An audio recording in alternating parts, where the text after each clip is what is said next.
Supreme court का एक फैसला निश्चित तौर पर पवन खेड़ा केस में आए हुए असम हाई कोर्ट के उस फैसले के लिए एक नसीहत बनेगा।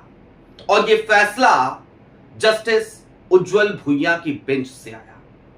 एक ऐसी टिप्पणी भी आई जिसने खुल करके जजों को एक बड़ी नसीहत दे दी, जजों को न्याय का पाठ पढ़ाया और बताया कि जुरिडिक्शन का मतलब क्या होता है। एक ऐसे वक्त में जब हम लगातार देख रहे हैं कि न्यायपालिका के ऊपर से कई लोगों का विश्वास धीरे धीरे टूटता जा रहा है। पवन खेड़ा के मामले में तो बहुत कुछ देखने को मिला है, आज उस पर भी विस्तार से चर्चा करेंगे। ऐसे में जस्टिस उज्जवल भुइयां की ये टिप्पणी बेहद मायने रखती है और वो भी भरी अदालत में की गई टिप्पणी, एक मामले में की गई टिप्पणी, जजों को नसीहत देती हुई की गई टिप्पणी। और सिर्फ टिप्पणी नहीं, क्योंकि कहा जाता है ना कि सुप्रीम कोर्ट से सिर्फ टिप्पणी होती है, लेकिन इस बार टिप्पणी नहीं आई, फैसला आया है।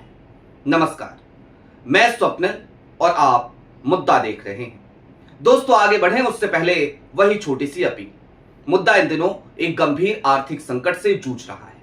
एक तरफ हमारे मेन बैंक अकाउंट्स बीते लंबे समय से फ्रीज चल रहे हैं, तो दूसरी तरफ हमारे 2.5 साल पुराने चैनल को हमसे लंबे समय तक छीन कर भी रखा गया था। ऐसे में डे टू डे ऑपरेशंस में मुद्दा को काफी मुश्किलों का सामना करना पड़ता है। लिहाजा आपसे गुजारिश है, यदि आप चाहें तो स्क्रीन पर दिख रहे क्यूआर कोड या फिर के नीचे दिख रहे यूपीआई नंबर्स के जरिए मुद्दा की छोटी छोटी मदद जरूर कीजिएगा, ताकि हमारी बेबाकी यूं ही बरकरार रहे। अब आगे बढ़ते हैं, उस फैसले की तरफ चलते हैं और यह समझने की कोशिश करते हैं कि असम के हाई कोर्ट ने, गुवाहाटी हाई कोर्ट ने ऐसी कौन सी टिप्पणी करी थी जिसकी वजह से आज हमें सुप्रीम कोर्ट के इस फैसले को जरा बारीकी से देखने की जरूरत महसूस होती है। आपको याद होगा, पवन खेड़ा ने सबसे पहले तेलंगाना हाई कोर्ट से अग्रिम जमानत ली। एक ट्रांजिट जमानत थी, 1 हफ्ते के लिए।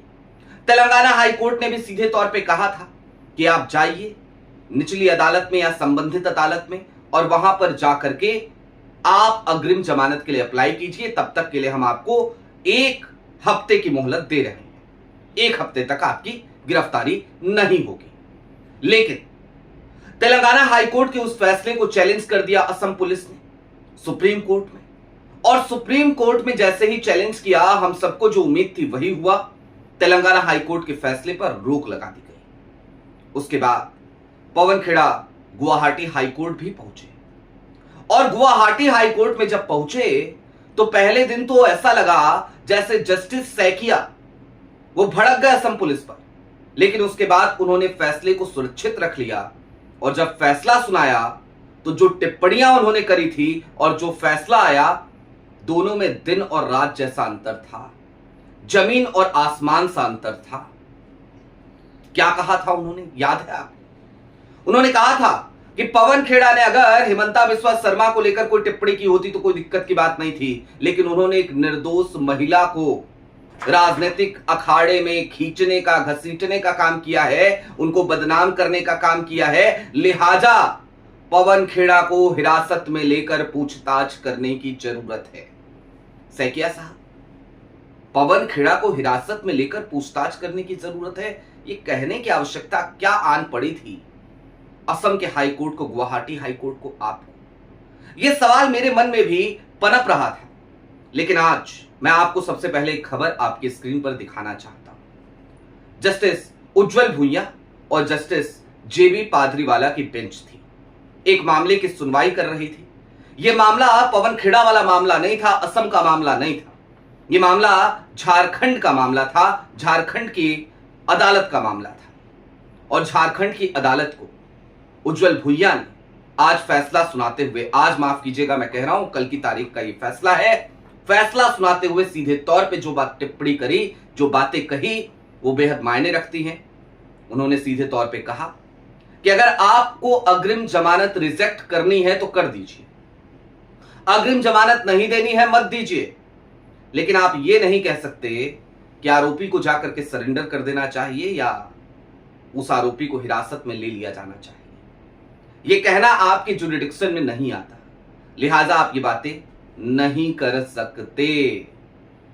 अब जरा सोचिए, एक तरफ जस्टिस उज्जवल भुइयां की बेंच है जो सीधे तौर पर आज की तारीख में भी कई बार ऐसे फैसले देती है जिन फैसलों को देखने के बाद कुछ उम्मीदें जगती हैं, लेकिन दूसरी तरफ ना जाने कितनी ही ऐसी बेंचेस हैं जिनसे आने वाले फैसले हर बार न्याय की उम्मीद को धराशायी करते हुए नजर आते हैं। लेकिन कहा जाता है ना, देर है पर अंधेर नहीं।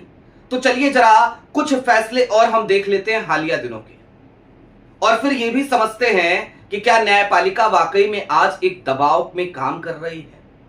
मसलन यही मामला जब निचली अदालत में था, असम पुलिस को क्या कहा वहां पर निचली अदालत ने असम में, याद है आप? नहीं याद है तो मैं बता देता हूं। सीधे तौर पर गैर जमानती वारंट की डिमांड करी थी असम पुलिस ने पवन खेड़ा के लिए, लेकिन निचली अदालत ने सीधे तौर पर उस मांग को ठुकरा दिया और कहा कि ऐसे मामलों में गैर जमानती वारंट हम जारी नहीं कर सकते, नहीं करेंगे। इतना ही नहीं, राहुल गांधी वाले मामले को ही देख लीजिए। बहुत ज्यादा दिन पुरानी बात नहीं है, जस्टिस सुभाष साहब वाली इलाहाबाद हाई कोर्ट की लखनऊ बेंच का मामला, दोहरी नागरिकता का मामला। जब सरकारी वकीलों ने गुमराह कर दिया कि नहीं नोटिस देने की जरूरत नहीं है, तो जस्टिस सुभाष ने मौखिक तौर पर फैसला सुना दिया था कि एफआईआर दर्ज की जाए और सीबीआई राहुल गांधी की दोहरी नागरिकता की जांच करे। लेकिन अभी ऑर्डर टाइप हो रहा था और तभी जस्टिस सुभाष वो तमाम चीजों को देखते हैं, खंगालते हैं, और उसके बाद वो अपने ऑर्डर में बदलाव करवा देते हैं। कहते हैं एफआईआर का आदेश देना गलत हो जाएगा, राहुल गांधी को नोटिस जारी होगा और राहुल गांधी अपना पक्ष रखेंगे, फिर आगे कोई कार्रवाई होगी। यानी वहां भी न्याय की एक उम्मीद हमें दिखी थी। लेकिन उसके बाद क्या किया गया? एस विघ्नेश सिसर, भारतीय जनता पार्टी का वही अंधभक्त, वही कार्यकर्ता, मोदी जी का चेला, जो घूम घूम कर खुद के लिए जेड कैटेगरी की सिक्योरिटी मांग रहा है, हालांकि उसको सीआरपीएफ कवर मिला हुआ है उसके बावजूद, और कह रहा है कि मेरी जान को खतरा है, मैं देशद्रोहियों से लड़ रहा हूं। अरे देशद्रोही किसे कह रहे हो, पहले ये तो बताओ। जाहिर सी बात है वो किसे कह रहा है आप भी समझ रहे हैं। लेकिन उसने क्या किया उस वक्त पे? जैसे ही जस्टिस सुभाष साहब ने अपना फैसला बदला, एस विघ्नेश सिसर सोशल मीडिया पर हाईली एक्टिव हो गए। ना जाने क्या क्या आरोप लगाने लगे, इशारों इशारों में कहने लगे कि जज साहब ने पैसा ले लिया है, इशारों इशारों में कहने लगे कि एक नेक्सस का हिस्सा है यह न्यायपालिका। जस्टिस सुभाष जाहिर सी बात है ऐसे में नाराज होना उनका तय था, नाराज हुए। अगली सुनवाई जब हुई तो सीधे तौर पर जस्टिस सुभाष साहब ने सरकारी वकीलों को भी लताड़ लगाई और एस विघ्नेश सिसर को तो लगातार 15 मिनट तक खरी खोटी सुनाई और उसके बाद केस छोड़ दिया। उन्होंने कहा कि आप जो कुछ भी कर रहे हैं ये सिर्फ और सिर्फ अदालत पे कीचड़ उछालने वाली बात है, आप इस तरीके से बात नहीं कर सकते। लेकिन उन्होंने केस भी छोड़ा, यह भी बात ध्यान रखनी चाहिए। दरअसल दोस्तों अब इस बात को समझिए कि पवन खेड़ा की यह कानूनी लड़ाई आज किस मोड़ पर आकर खड़ी हो गई है। होना जा रहा कुछ नहीं है, होगा यही कि खोदा पहाड़ निकली चुहिया, लेकिन परेशान तो किया जा रहा है।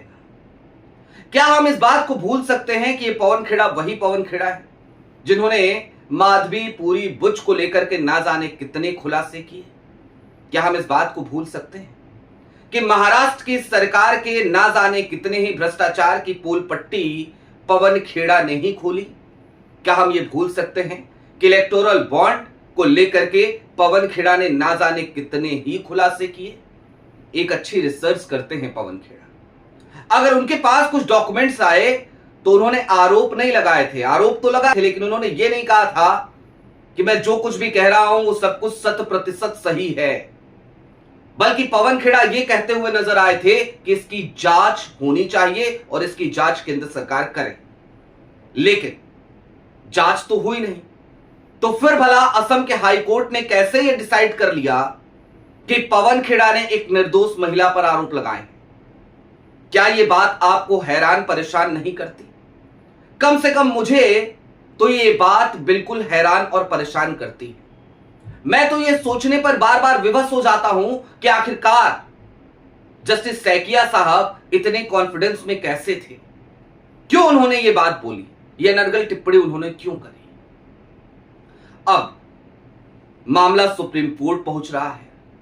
किसकी बेंच में पहुंचेगा, इससे भी लोग फैसला तय कर लेते हैं आजकल कि भैया फलाने साहब की बेंच में पहुंचा तो यह फैसला आ सकता है, और ढिमकाने साहब की बेंच में पहुंचा तो वो फैसला आ सकता है। अब फैसले जब इस तरीके से पहले से प्री एज्यूम होने लगे हैं बेंच का नाम सुनकर, तो आप सोच सकते हैं कि न्यायपालिका की क्या स्थिति हो गई है। लेकिन हां, इन सब के बीच में एक बात कहना चाहता हूं। आखिरी उम्मीद आज भी न्यायालय से ही होती है, आखिरी उम्मीद आज भी न्यायमूर्तियों से ही होती है।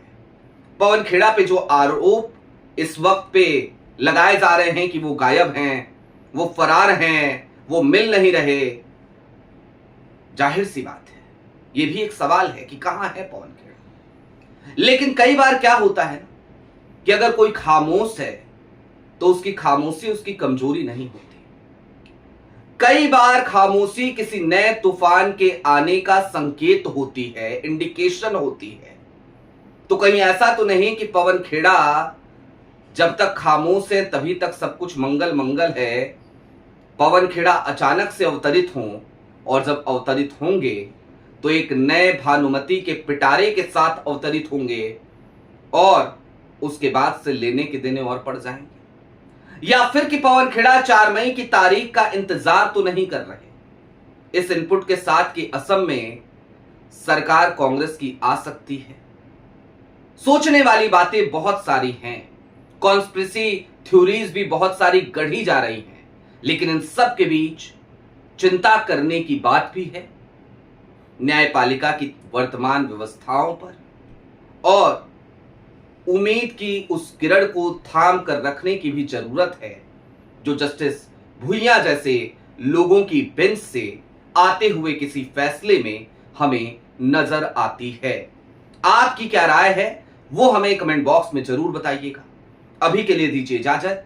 चलते चलते फिर वही अपील, चैनल पे नए हो तो सब्सक्राइब करते हुए जरूर जाइएगा। और एक ऐसे वक्त में जिस वक्त पे मुद्दा कुछ दिक्कतों का सामना कर रहा है, यदि आप चाहें तो स्क्रीन पर दिख रहे QR कोड या फिर के नीचे दिख रहे UPI नंबर्स के जरिए मुद्दा की छोटी छोटी मदद जरूर कीजिएगा, ताकि हमारी बेबाकी यूं ही बरकरार रहे। बहुत शुक्रिया।